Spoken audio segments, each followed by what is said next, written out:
গোয়েন্দা কার্যালয় থেকে ৬ সমন্বয়ক বাসায় ফিরেছেন এমন খবরে উচ্ছ্বসিত তাদের পক্ষে আইনি লড়াই চালানো আইনজীবীরা। দেরিতে হলেও শিক্ষার্থীদের ফিরিয়ে দেয়াকে প্রাথমিক বিজয় হিসেবে দেখছেন তারা। আইনজীবী মানজুর মতিন বলছেন, ডিবি হেফাজতে থেকেও মনোবল ভাঙেনি ৬ শিক্ষার্থীর। তারা ৩২ ঘন্টা ধরে অনুসরণ করেছিলেন বলে খবর পেয়েছি। তারা বেরিয়ে আসলে আরও পরিষ্কারভাবে জানা যাবে।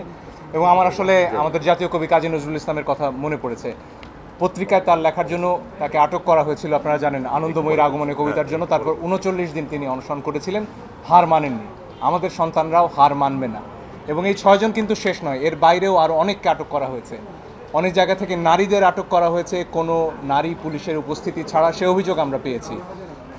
বিভিন্ন জায়গায় মোবাইল চেক করা হচ্ছে, যার কোনো অধিকার আইন শৃঙ্খলা রক্ষাকারী বাহিনীর নেই। এইগুলো অবিলম্বে বন্ধ করতে হবে।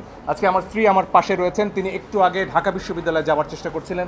আমার শাশুড়ি, তার বয়স ৬৯ বছর, তারা ঢুকতে পারছিলেন না। এই ৩ জন মহিলার ভয়ে আমাদের দেশের পুলিশ তটস্থ হয়ে রয়েছে। তারা বিশ্ববিদ্যালয়ে ঢুকলে নাকি খুব বড় সমস্যা হয়ে যাবে।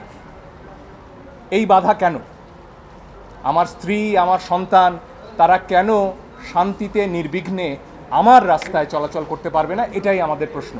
আন্দোলনের কারণে গ্রেফতার সব শিক্ষার্থীকে দ্রুত মুক্তি দেওয়ার দাবিও জানিয়েছেন আইনজীবীরা। তারা বলছেন, আন্দোলনকারীদের লক্ষ্য করে সরাসরি গুলি বন্ধ না হওয়া পর্যন্ত চলবে আইনি লড়াই। এই ৬ দিন তাদের জীবনের যেভাবে কেড়ে নেওয়া হয়েছে, এটার জন্য তাদের কাছে কারা এটা করেছে তাদেরকে আমাদের আইনের আওতায় নিয়ে আসা উচিত। এবং তাজা গুলি চালাতে পারবে কিনা, কোন পরিস্থিতিতে পারবে, সেটার ব্যাপারেও ক্ল্যারিফিকেশন প্রয়োজন আছে। সো অবশ্যই এই মামলা যখন হবে তখন চলবে। এক বিচারপতি ছুটিতে থাকায় বৃহস্পতিবারও হয়নি গুলি বন্ধ চেয়ে রিটের শুনানি। রোববার এ বিষয়ে শুনানি হওয়ার কথা রয়েছে।